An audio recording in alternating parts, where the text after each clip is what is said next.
kids. What time is it?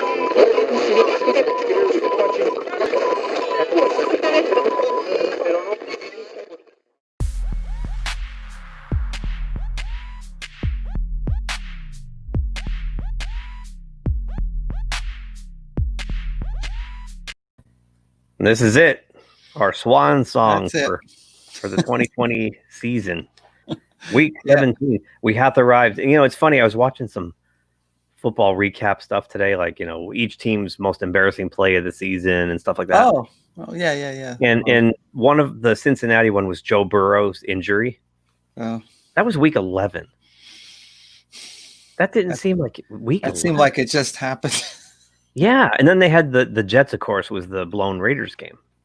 Oh, yeah. With the blown coverage, and that was week 13. That was like 13, and like was it 13 or 12? It was 13, and doesn't it feel like we were just mocking that like 2 weeks ago? Yeah. I mean, my God, it was 4 weeks these last ago. few weeks did go even quicker. I don't know. why. My dad's right. It's like a roll of toilet paper. The closer you get to the end, the faster it goes. Crazy, just crazy. How'd you do this week, by the way? I gotta update our finalize our records. Not even update. I know. I was shocked that like I kept going on and on about all the variables and stuff like that, and it was probably like my best week in a long time. It was 13-3. You beat me. What? 12-4. Oh, okay. Yeah, I remember. I did win 2 of them, and you have. Wow. We had like 3 differences or something like that. Yeah, we did. We did. But one of them, which we'll get to, was a very like could each team either of the teams could have won. It was a very seesaw. And that was an incredible game. All right. Well, since I'm here and I'm sadly looking at it, I finished the year at 92-50. You finish at 93-49. Congratulations! Freaking game! I will have to get you in the playoffs. One game. Not bad, since I was 5 behind at one point. I know. I remember. And then you fell 2 or 3 behind me. So I know. Yeah. Talk about seesaw. I know, right? It's just cray. Yeah, that seems kind of really crazy by one. One. Well, you know, I don't know if that means we're both horrible at picking games or we're both pretty darn good. They don't. Yeah, the records don't seem that bad. No, not at all. All right, let's dive in, shall we? The first game up is the Flackens at the Tampa Bay Buccaneers. Pretty much. Yeah, pretty much what we thought. It went into the category that it happened a few times as we go along. Is that the game kind of stayed close for a while? Yep. The Falcons did compete very well here, and it was like up to the third quarter. It was like less than a touchdown, and then Tampa Bay just like used the fourth quarter to just like go crazy, and then it wound up being like a not a blowout, but nice comfortable win. It pretty much almost doubled their score. Yeah. So, yeah, the Falcons went out with a whimper, and it looked like Raheem Morris at one point he had them at 4-4, and it looked like, oh, maybe he'll get to keep the job, but nope, no dice. And their defense seemed to be doing better with him early on, but then they kind of just fell back into their old patterns again. Yeah, they looked to me all year long like their defense could not play a 60-minute game. It's just that's it. They kept running out of gas.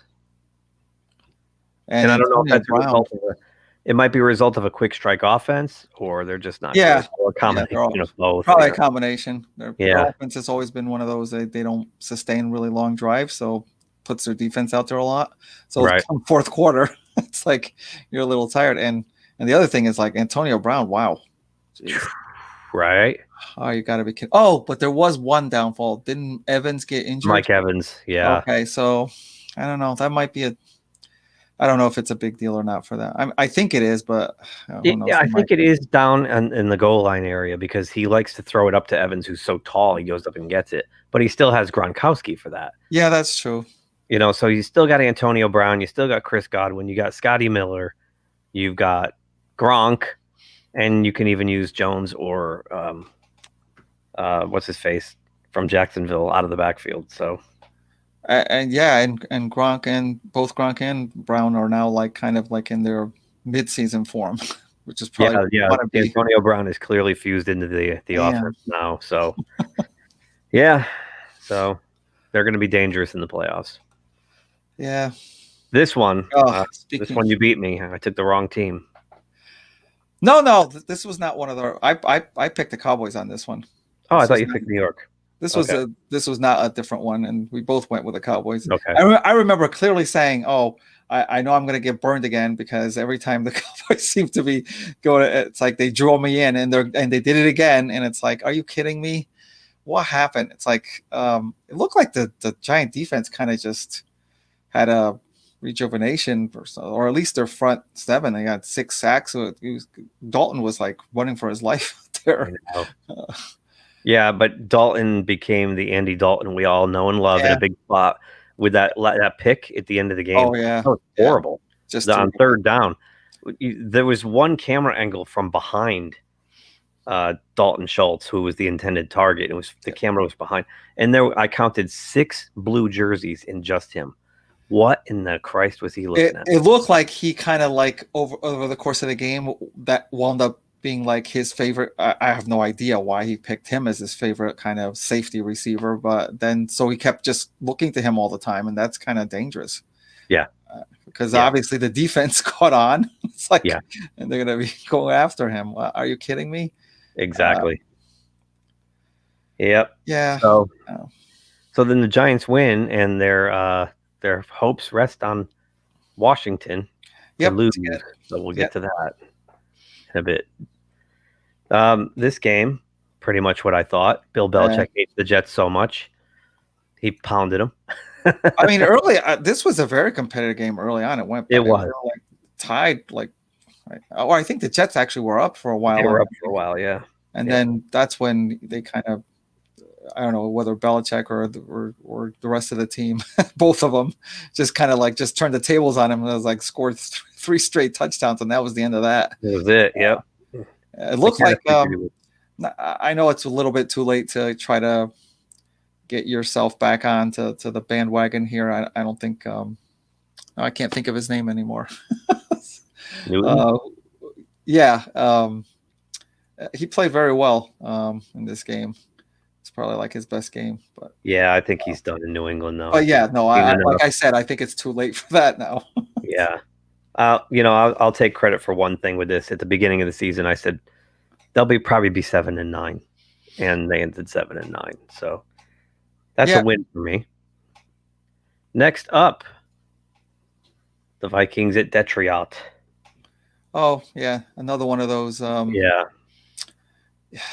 This is basically down to both their offenses played well and their defenses played whatever they've been doing all year long. No coverage. Did you see how many wide open on both teams? Both receivers wide open. That's the problem. Yeah. God, there's no. I don't think the defenses showed up. They all went out for a beer and let the offenses play. Yeah, it was bizarre. And I actually thought Detroit wasn't going to really show up because I'm like thinking, oh, Stafford probably doesn't want to get hurt here or whatever. But he played that whole game and he played very well. Yeah, must have been a fun game to watch. I only saw a lot of the highlights, but crazy. Yeah, it's crazy. But the result was what we thought. Barely 2 points, but yeah. And Detroit's got to find themselves a new coach. It's going to be interesting. I still think, nobody's calling Jim Harbaugh, but I think he'd be good there. I think Detroit has just gotten into this culture of losing, and they need someone to come just kind of smack him out of it. Yeah, I think so. Is he? You think he's even like willing to do something like that? Yeah, well, I think he's going to be out of a job in Michigan. Oh, okay, right. Yeah, so.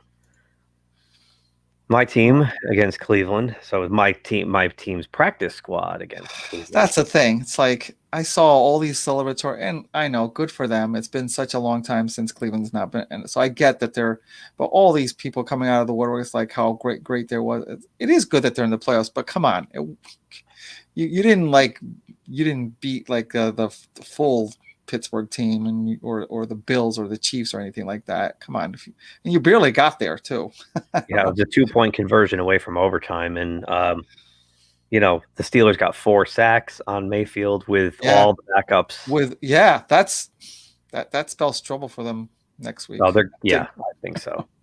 Yeah, they're a definite one and done contender in the playoffs. Yeah, how did they just win by 2? They had their full force there, everything to play for, and they still barely had to. And they were way up. They were up 24-7, and Mason Rudolph. Yeah, how did he look to you? Brought him back. He looked pretty good. I wouldn't, there's two reactions in Pittsburgh. One is, no, I still think he's garbage, and the other one is, holy cow, he's definitely Ben's successor.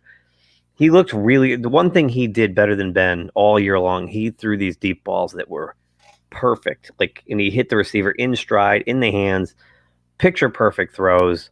That's something Ben has not done all year. He's missed by a mile every single game. So as far as that, his accuracy was way better than Roethlisberger's. But he made typical backup mistakes, took bad sacks when he shouldn't, threw a pick in a bad spot, shouldn't have done that. But overall, I'm sold that he can be a backup and come in and win 3, like Fitzpatrick kind of thing, come in 3-4 games, but no more than that.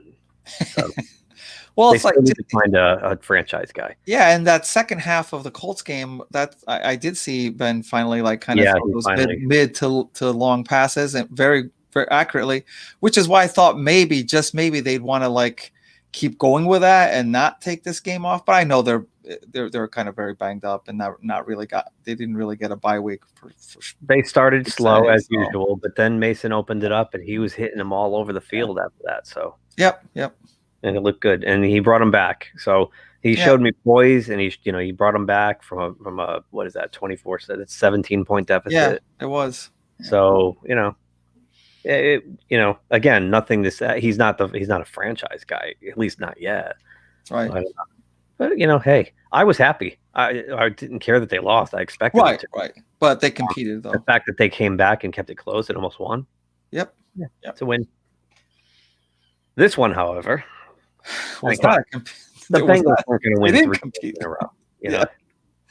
But they didn't even compete at all. No. And we usually talk about how good the Ravens' run game is. Over 400 yards. Oh my gosh, when does that happen? 400 yards. I know that Cincinnati's got its issues, and I know the Ravens have an amazing running game, but no NFL caliber team should give up 400 yards. No. Just on the ground, yeah. So I mean, and it's scary because the Ravens are in, and they're going to be bloodthirsty after losing early the last 2 years. So that's a scary team. I'll keep going back and forth on them because they did very well against the teams that they had on their schedule, which weren't very good. Yeah. So what's going to happen we'll soon find out in a couple of days. Yes, when they play a playoff caliber quality opponent. Yeah. Oops. Sorry, man. By far my lowest point of the year. The one thing I kept remembering was how it was always the coaching is great with the Dolphins because they have all 3 phases of their game playing well, and that's how they're winning. Well, in this game, they chose to all do bad. All 3 phases broke down big time. Yeah, and this is the result of what happens when they do. I mean, they put up 26 points and still lost by 30. Yeah. That's crazy. Early on, Tua wasn't moving them at all. I mean, it's kind of like a glaring stat where he's getting 4 yards per attempt or so, or 3 or 4 yards per attempt and so you're not going to get very far that way. It's Pittsburgh's offense, and then their defense kind of just their secondary has been great all year, and I don't know what happened. Oh my god! And they even gave up a special teams touchdown too. So, like I said, I was listening to I forgot which network. They had this woman on analyzing the playoffs, and she said the Bills right now are in this mode where it's almost like they told Miami, "Here's what we're going to do." Yeah, and Miami still couldn't stop it. Us. Yeah, couldn't stop it. So the Bills, I think, are the hottest team in the NFL right now. They are looking mighty dangerous, really dangerous. They are. To do that to Miami was just crazy. And I kind of game Miami needed. Yeah, and it's a game Miami needed to get in, and I kind of like what what McDermott did here, like not just putting in not just resting everybody. It's kind of like you at least play your full steam ahead for at least half a game just to keep that going, because like say something like, not that this is going to happen, but say like the Chiefs getting 2 weeks off. I don't know what's going to happen with that. When you finally have to play. So a lot of times it doesn't work out well. We saw that a lot with Peyton Manning when he was playing for the Colts. Yeah, exactly. It comes in flat, So we'll see. You get a team on a roll that goes in, with momentum versus someone who's been sitting still. So, Seattle at San Fran at Arizona. Wow. I was surprised that this came down to such a close game. Me too. Third string quarterback on San Francisco, all those injuries. What is Seattle going to, Seattle does not look good. They're limping in. No. And, they even had trouble scoring points again. It was a low-scoring game for a lot of them. Yep. It's almost like they're just trying to get by. Barely get by. Kind of trying to like sit back and trying to let their defense try to make some plays and try to get it like a short field. And make 1 or 2 plays. And I don't know if that's what you want to do when you're in the playoffs. But no, it's kind of weird, and it's almost antithetical to what they were doing at the beginning of the year. Oh, yeah. It's just, at the beginning of the year, they were lighting people up, and now they look like they're struggling offensively, at least. So, yeah, the irony of this is we early on, we're saying how this division was great up and down, and I think they still are, but all the teams on here, as we'll see soon, are doing exactly the same thing. Like they are. Offenses of just they're all in decline. Yeah, right at the worst time. Next up is 2 more of them. There it is. And I fixed the records, by the way. I remember it said 1 in 11, 1 in 14, or whatever. And this is a perfect segue. This game too was this, and I get there's a reason for it. You have the backup. It was basically 2 backup quarterbacks because Murray got injured right in the first drive. So, but still, it was like one of these defensive battles. That's like Cardinals got 1 touchdown. The Rams didn't even get an offensive touchdown. It was like a defensive touchdown and a bunch of field goals. Again, trouble moving the ball on both sides. Both sides. Yeah. I watched a lot of this game, and it was a snoozer. Yeah, just that watching those offenses struggle, there was so much futility. It was getting frustrating to watch. It was just it reminded me of the Rams in the Super Bowl against New England. Years ago, where it was just like, oh my God, nobody can get a first down. It was just grueling, and I kept waiting for Arizona to pull it out at the end because they really desperately needed it, and they couldn't get it done, and they're out. A team that I thought had a chance to win the division is gone. Yeah, I thought so too, that they had a chance. And the Rams are they still have that great defense, but now are they going into the playoffs with Goff or the backup, and does it even matter? I was going to say that when you mentioned the backup too. I was going to say, but I don't know if Goff was in there if it would have made that much of a difference. Maybe one more touchdown. So either. He has to show me something in the postseason. I'm not a believer in Jared Goff. I'm just not. Yeah, me neither. No, this one was close. It was close for a long time. It was, but I mean, it was like the inevitable, putting off the inevitable. Yeah, you knew that the Jaguars weren't really there to win.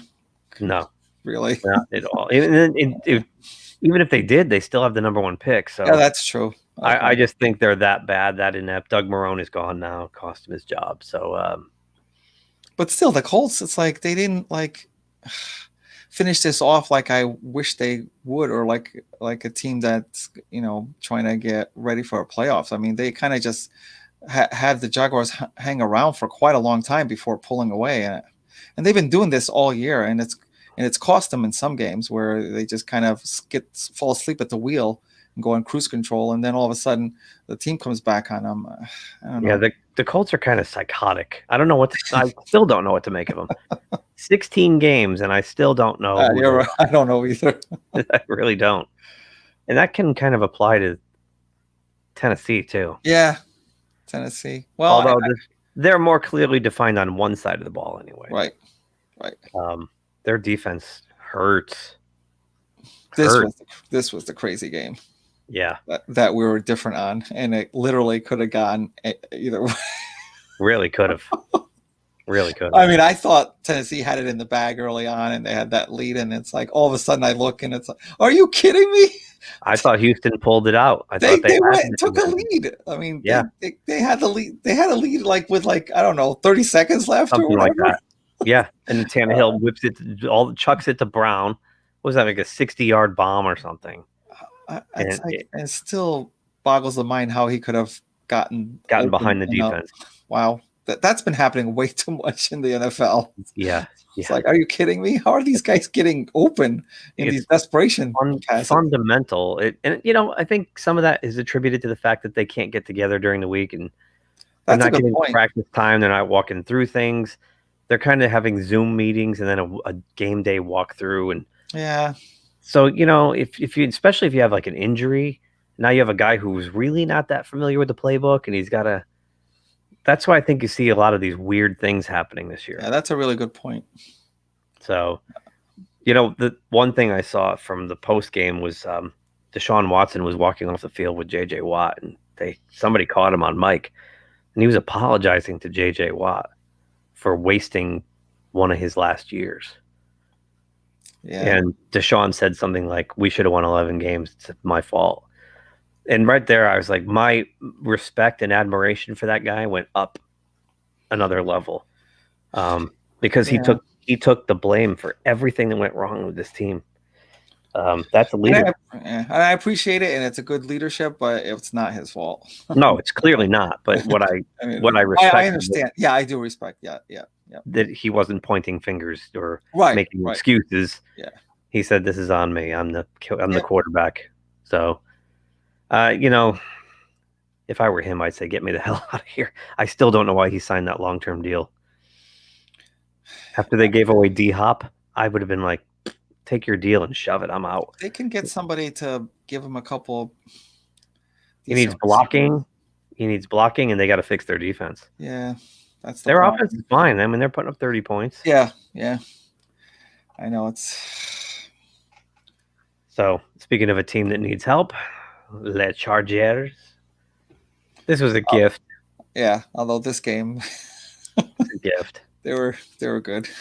Andy Reid took pity on. We both kind of knew that this was going to happen. Yeah. And I mean, it was a kind of a good divisional competitive game for the first couple, 2-3 quarters, and then they pulled away at the end. I figured they would.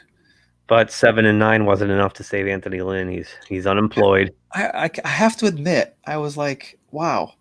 I don't know why my instincts thought that they would keep him, and wow, I was like, they actually got rid of him. Okay. I thought they might give him one more shot with the quarterback. Right. But they didn't. That he started developing with him, I figured. Maybe deep down it was like he really didn't have a lot to do with. Yeah, maybe it was somebody else. Like, you know what I mean? Maybe it wasn't Lynn that was like really, like, not hand holding him, but like developing him in there. Maybe it was offensive coordinator or somebody else. I don't know. I just think it's one of those things too, where they've had 3 bad seasons in a row. Yeah. Somebody's got to fall on the sword, and you've got to scapegoat somebody, and it's always the head coach, always. Yep. So it's a shame. He's so likable. He's got nothing but a great reputation. I'm sure he'll get a job, quickly, but head coaching probably not for a while. Anyway. Same with Raheem Morris. That's a shame. I thought the Falcons were going to keep him too, but guess not. No. Next up. The eat your crow game. Not really, but in a way, because we all thought that the Bears were exposed for who they are. Yeah. They're I mean, they got into the playoffs, and where we didn't think they were, but it was a backing into the playoffs. It wasn't That's like right. They got themselves into the playoffs.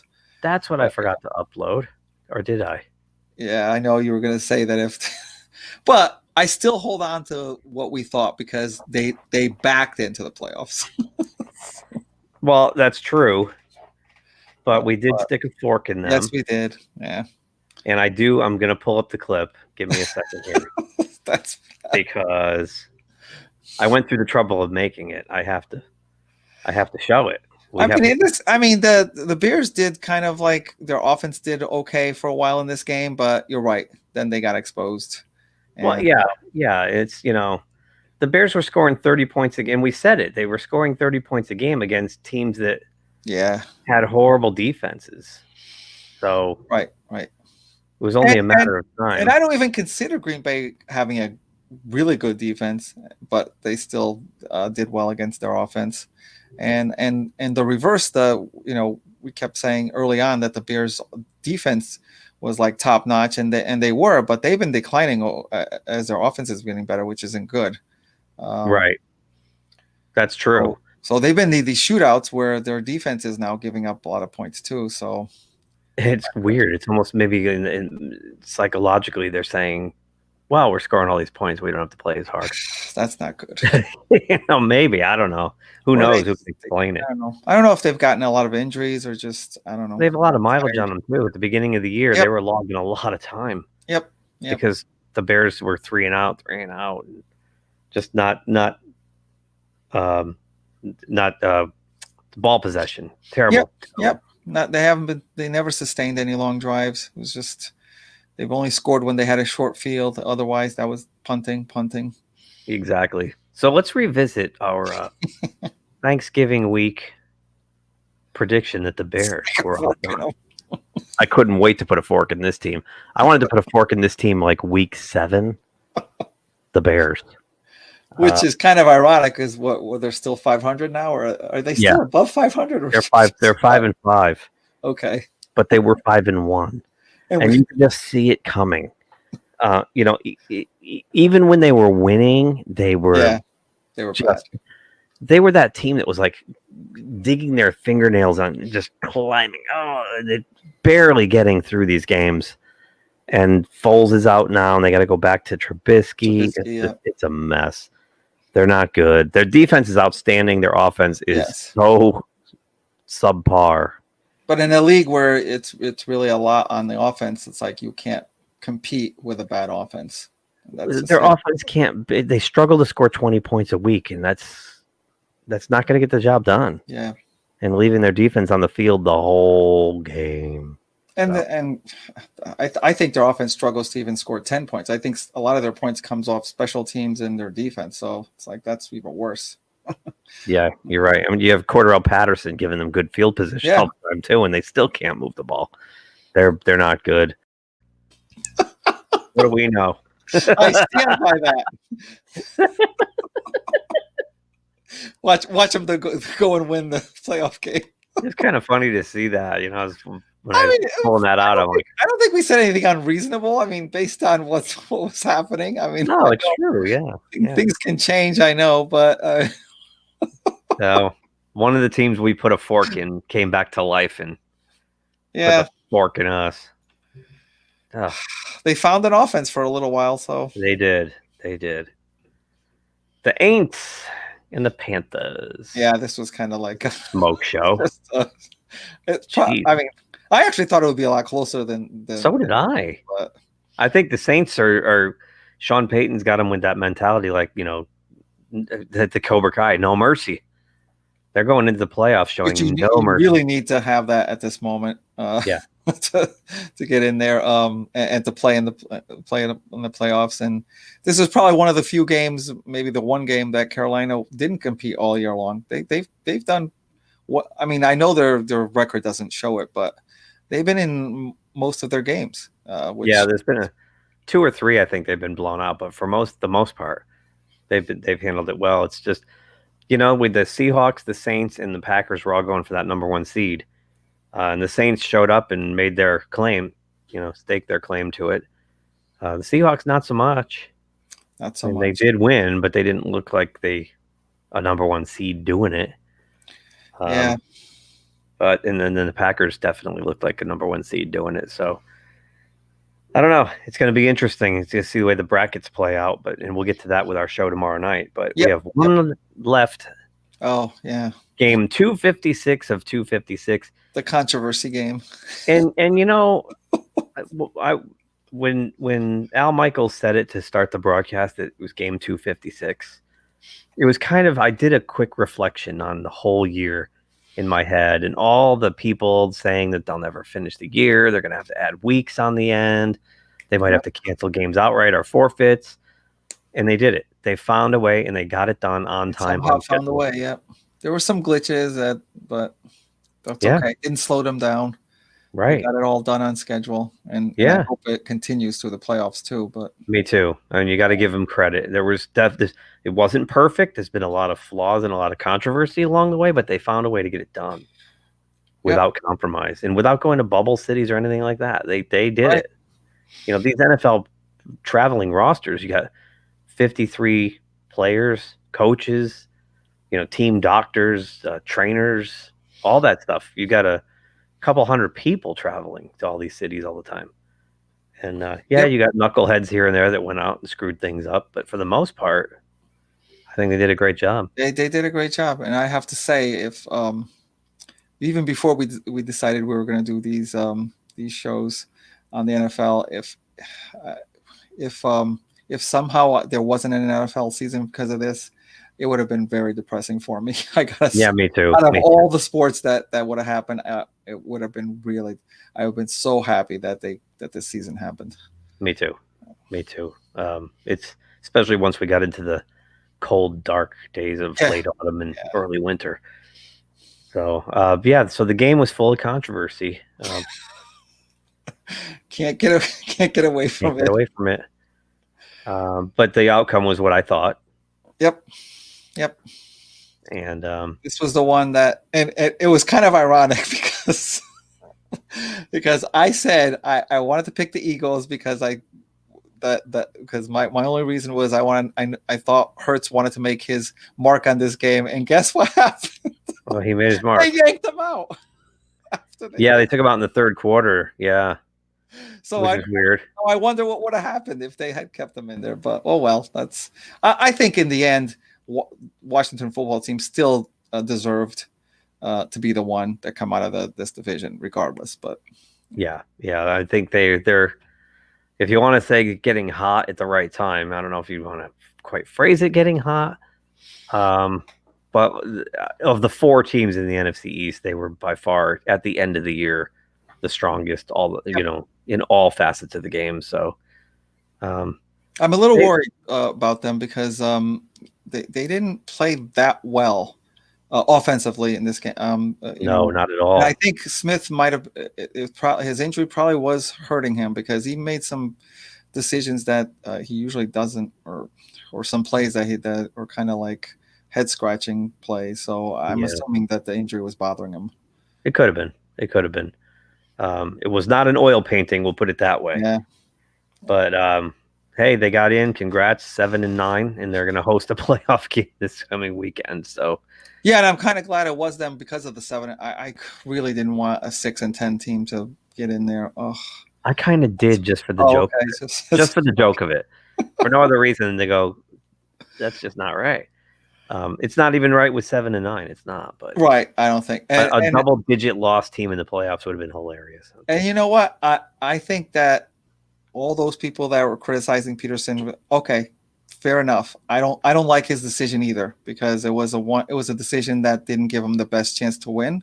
Yeah, but for the Giants organizations and people like Eli Manning, give me a break. Your team had all year long to get to a winning record. You lost double-digit losses, and you still were whining about not getting in. Give me a break about that. I know. Did you see like on NBC they were showing the tweets from the Giants players? Like, that's crazy. No, I'm like, you won 6 games. How about looking at that? In every other division, you'd be in the last place. What are you talking about? I know they're talking about the integrity of the game. Integrity of the game. You won 6 games. Yeah. That was making me sick. And the fact that like neither Michaels or Collinsworth said anything like that. They were just going, oh, New York's having a stroke now. They're jumping off bridges. No, they should be saying, hey, you guys won 6 games.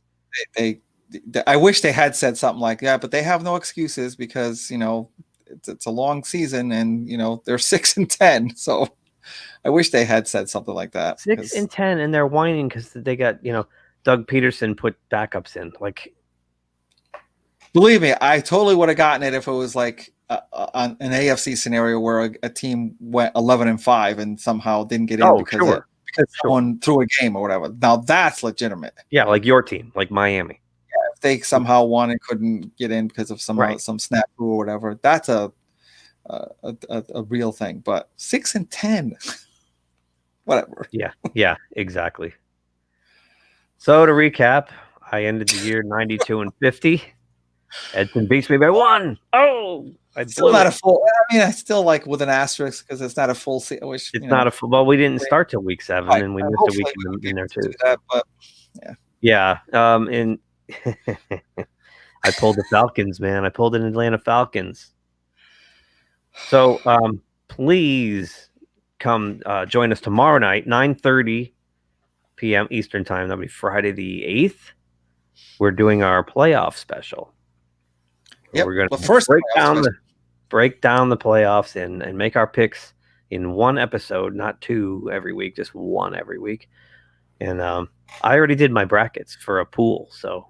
Oh, right. I got to finish that off. Okay. Are we going to do that tomorrow? Are we we'll go week to week. Yeah. So you can follow us on the socials at GeekTime Net. That would be the Twitter, the Insta, and the Facebook. We're also at geektimenetwork.com or geektimenet@gmail.com if so inclined. Please think about subscribing. We need subscribers. The more subscribers we get, we can start adding more cool stuff and get monetized eventually and be able to like do like cool things, like cooler. Yeah. So we'll be on here every day for you. Exactly. Multiple times a day with all kinds of stuff. Please let us know from out there what your bracket, your playoff picks are. See. Yeah, that's a good idea. Send them into geektimenet@gmail.com. Send in your playoff brackets. That'll be fun. Yeah. See if we get a little competition going. Well, all right, Edson, we did it. We muscled through 2/3 of the season here on our brand new YouTube channel. It was fun. It certainly was. Just getting started. So we'll see you guys all tomorrow night for NFL postseason. Awesome. If you like this video, please subscribe to the channel. If you subscribe, make sure you click the little bell icon to be notified anytime someone from our show drops new content here. Thanks for watching, and we'll talk to you soon. Say, kids, what time is that?